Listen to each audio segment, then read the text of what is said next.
Good afternoon from Sacred Space at Titania's Realm.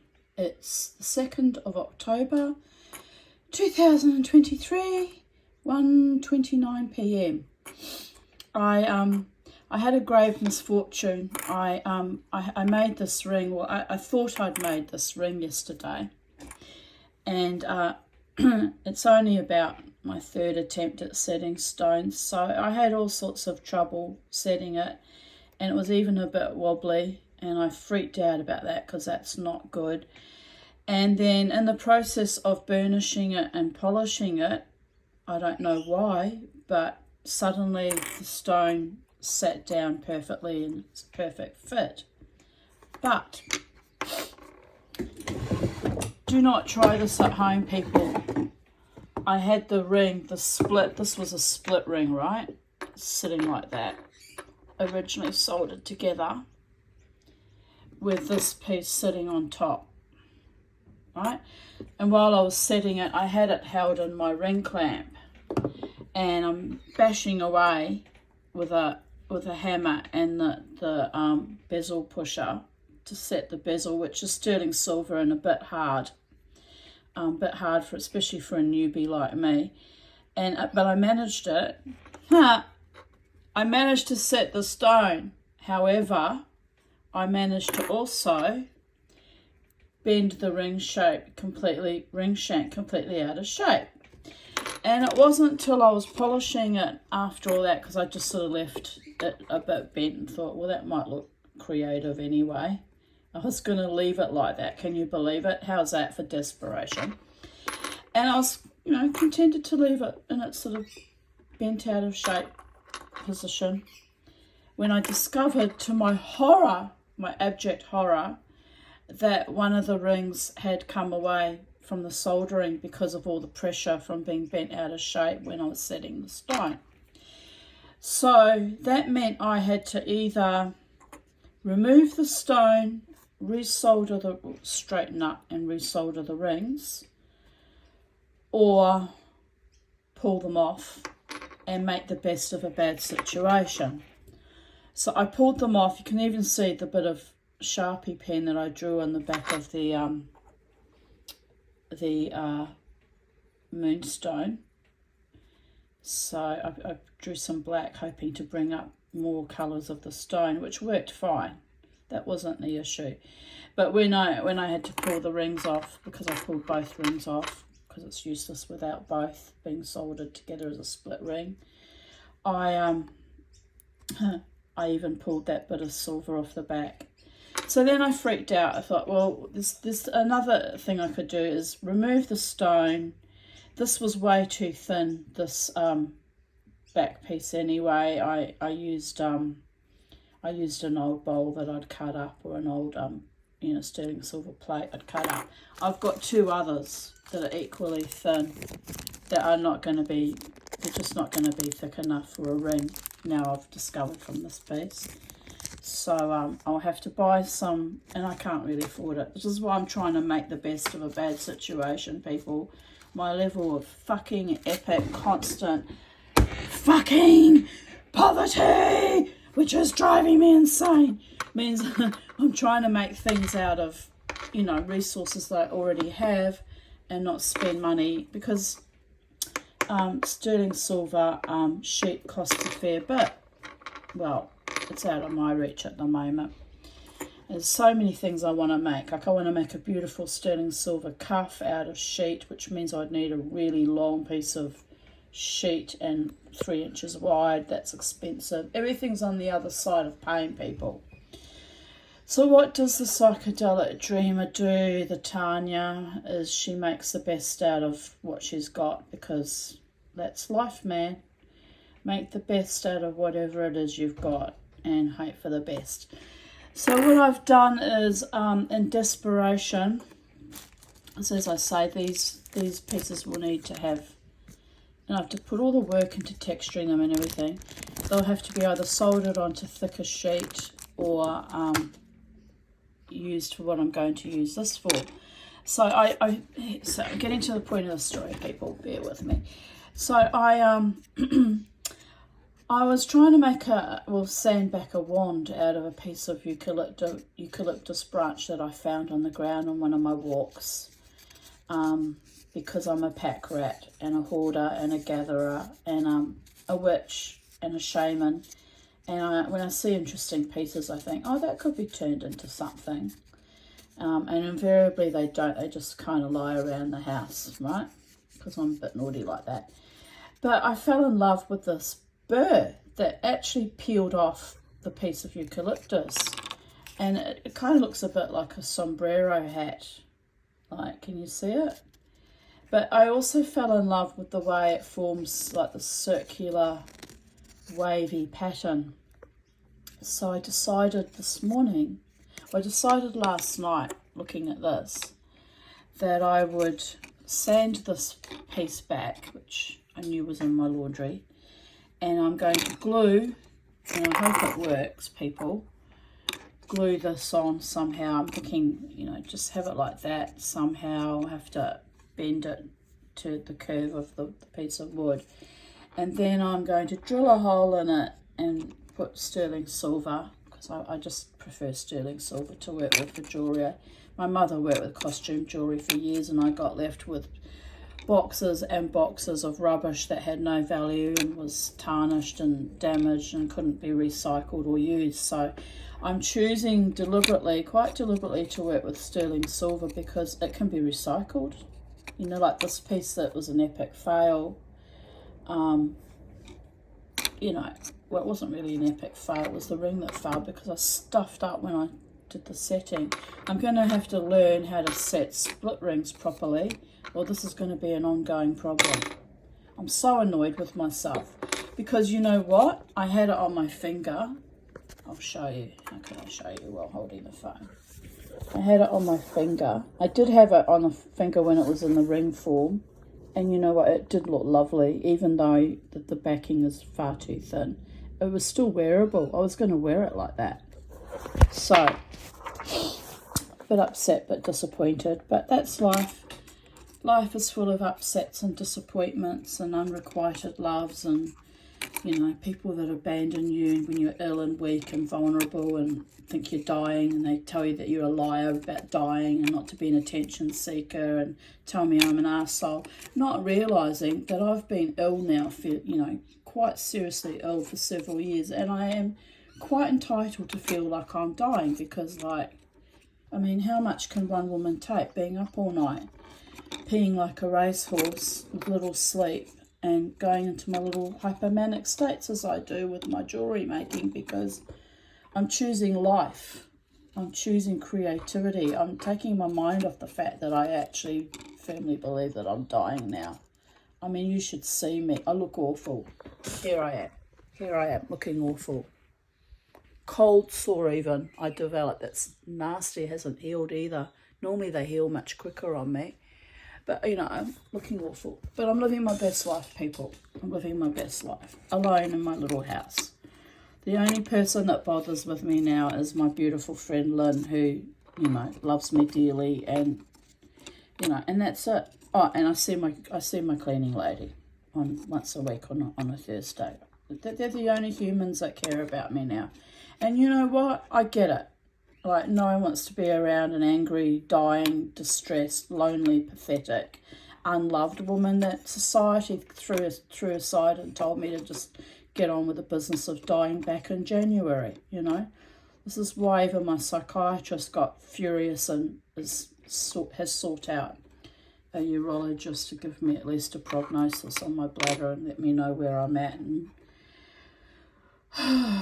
what's going to happen next, I don't know. It's the not knowing that sometimes kills me, because I'm a nosy little Parker.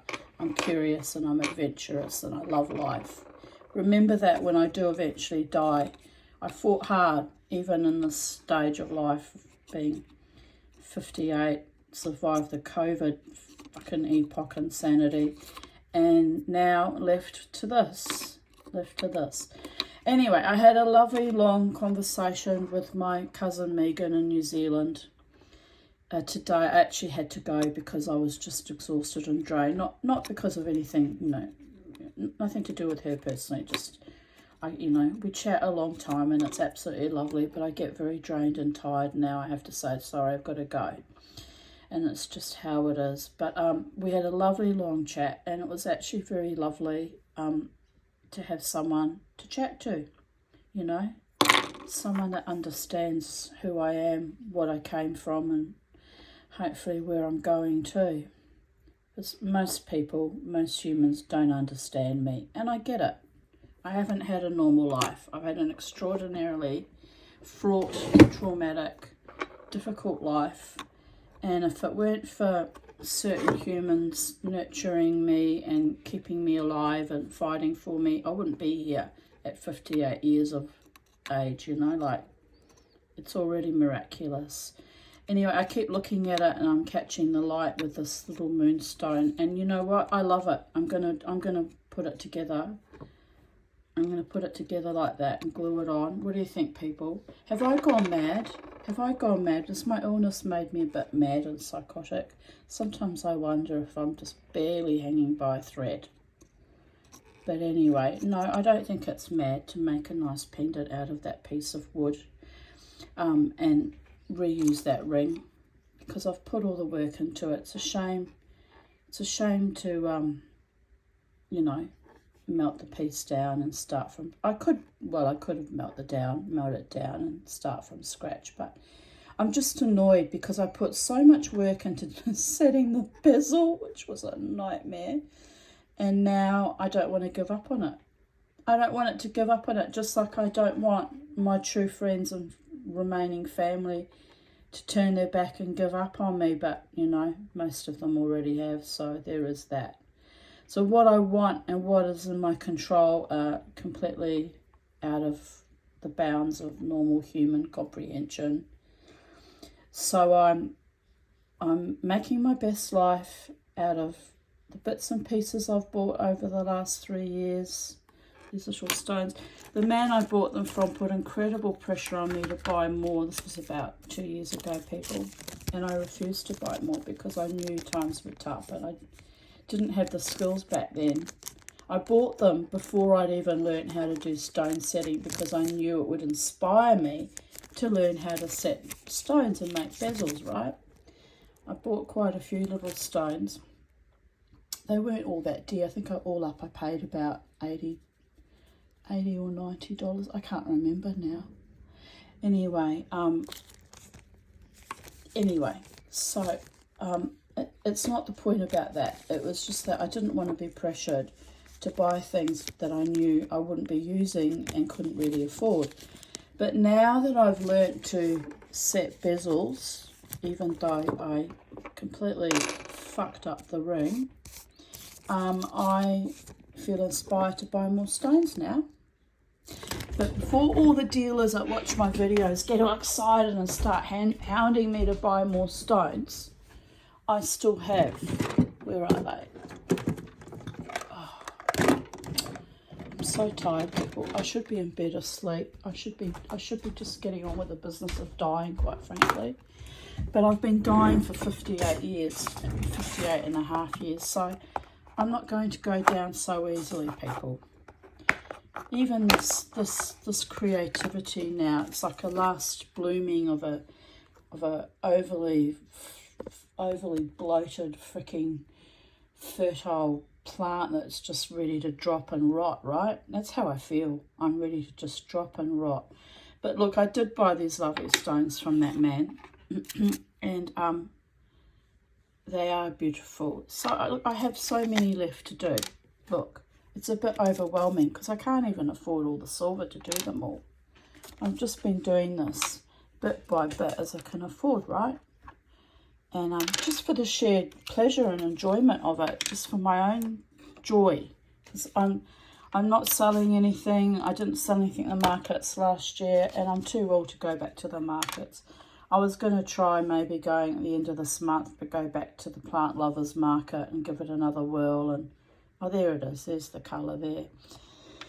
And try now before Christmas, but I don't think my nervous system can handle it, and I'm not well. So, like, yes, I need money. Everyone needs money, And yes, it would be exciting to sell some of my beautiful things I've created, but I'm not well enough. I don't think I can do it. I might. I've got a little bit of time to think about it, but it's pushing shit uphill right now. It's a Sisyphusian feet pushing shit uphill. So anyway, what is it? 1, 2, 3, 4, 5, 6, 7, 8, 9, 10, 11, 12, 13 stones I've got to set. So just seeing what that would look like. I could offset it with other little things, you know. Why not? Why not? I have it. Use it or lose it. We have the technology, people. No, I think just one thing on there might be enough. What do you think? What do people think? Nobody ever comments on my things because they'll think I'm bonkers, and that's okay. I am a bit bonkers. If you had my life, you'd be bonkers too. But I'm fighting hard, people. I'm holding on to the residue of my sanity. I'm holding on to what's left of my Frankensteinian bladder. I'm holding on to the hope of true love and happiness and success, and most valuable and precious of all, freedom and peace. And it's delusional. Like, I know that. I know it's delusional. I know that nobody wanted me because of my wit and my intellect and my health issues and my level of poverty and my fierce defiance to remain free from abusers. And if one of them, just one of them, had treated me with absolute honour and decency, I would have been in a happy, loving relationship by now. But that wasn't the cards that were gifted me, was it? I've just found I've got some more solder wire out, so I'm putting it away. Because if I don't put it away, I won't remember that it was an easy one. And I'll mix it up with something else and stuff up another soldering effort. Look, I tell you what, in all seriousness, people, I am so proud of myself for trying against all the odds in a zombie apocalypse, in a COVID epoch, with limited resources, no family support here, you know, no one living with me, which would drive me mad probably anyway, so that's probably a good thing. No real support, abandoned when my dog died on the 1st of August, so it's 2 months now he's been gone. Treated with utter contempt.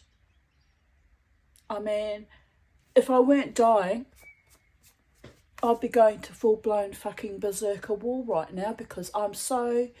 The underlying thing of my rage, of my exhaustion and grief and suffering is rage. I'm enraged.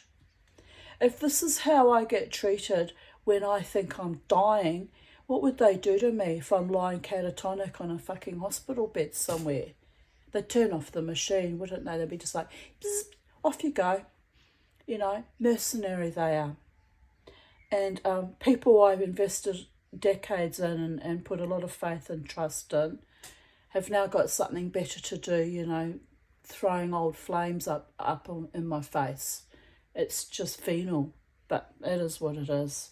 Men are like that, you know. They want to be with the strong and the vibrant and the powerful and the wealthy and the successful, and I've got thrown to the curb so many times in my life, it's not funny.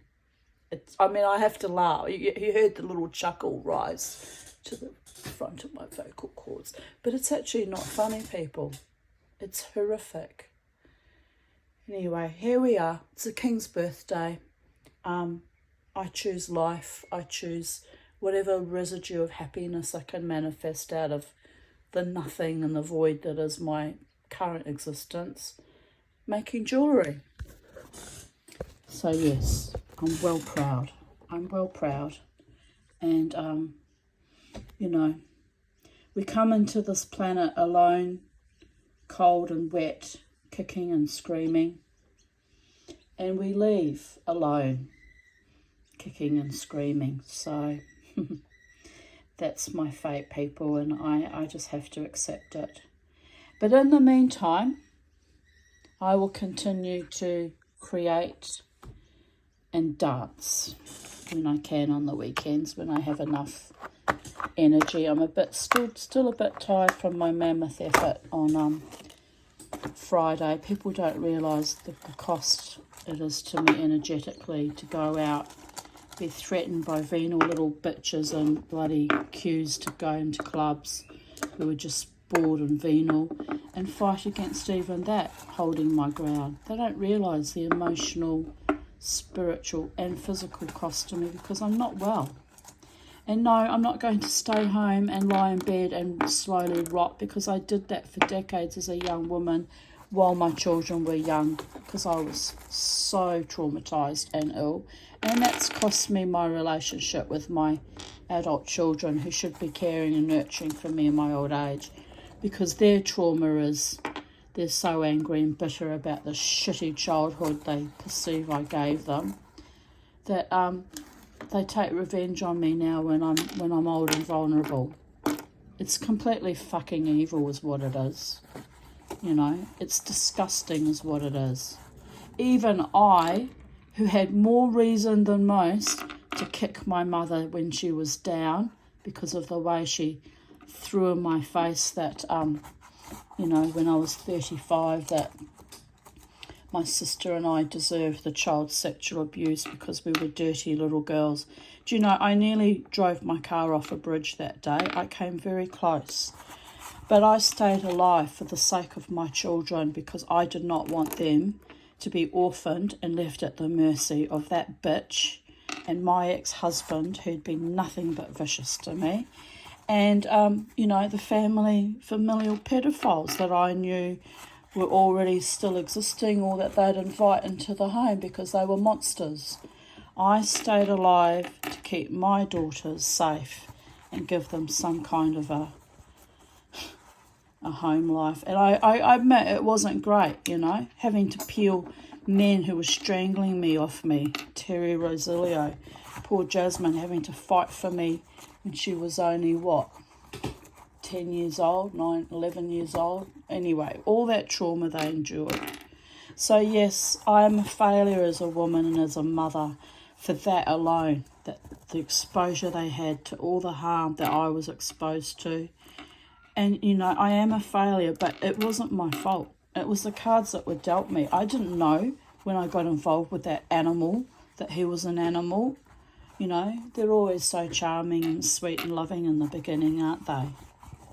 Like the last one that had the nerve to tell me that I had an ugly vagina, not knowing that I'd had major surgery in 2007, and there's nothing ugly about my vagina at all. I merely freaking survived my own life and had to be hitched up and repaired. And now I'm dying of that. So that's okay. That's okay.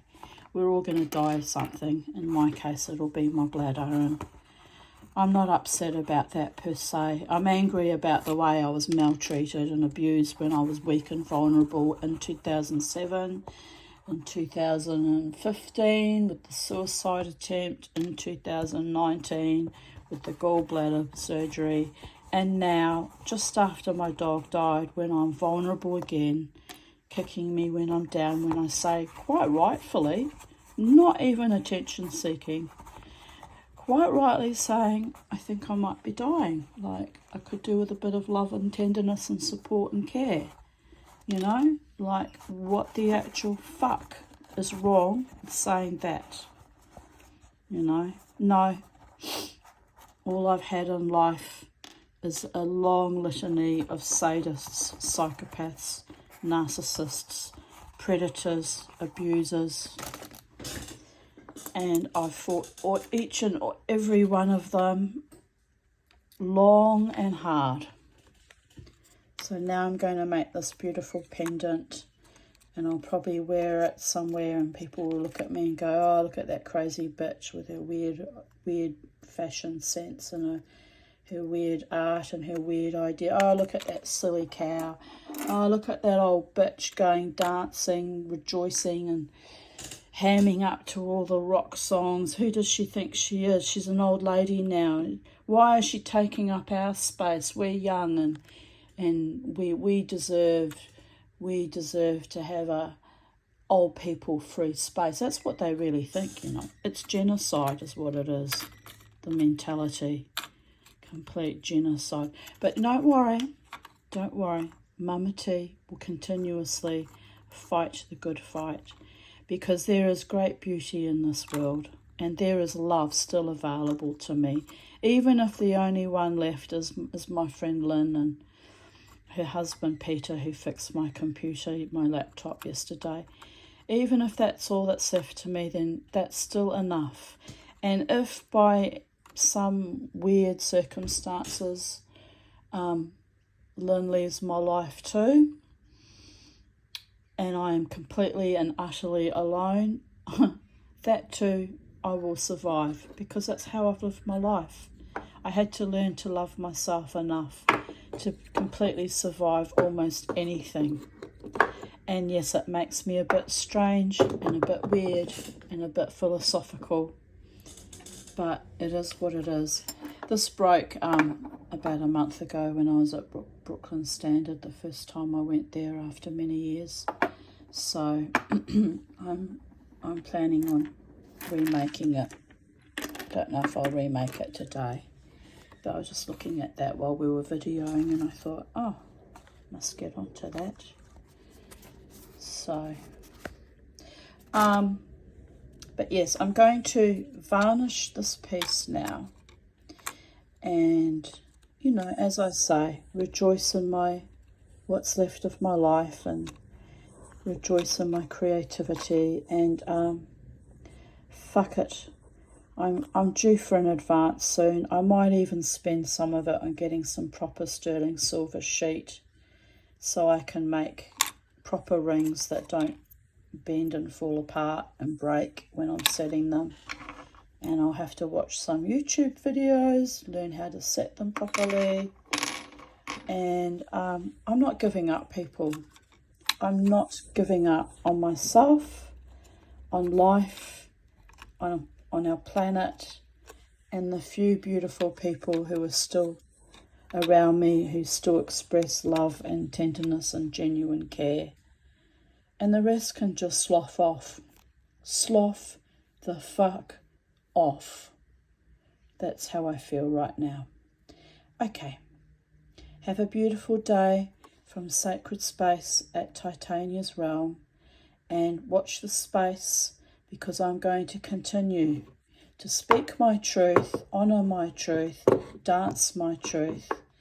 And you never know, one day, life might finally become beautiful, and I might meet a gorgeous man who's sweet and kind and sincere and authentic and genuine, and has my back and my front, and treats me with honour and integrity and respect, and maybe is a wonderful lover too. Wouldn't that be nice? Oh, you have to laugh. I'm not sure how much good I'd be to any man now that I have a failing bladder, but we'll see what the urologist says.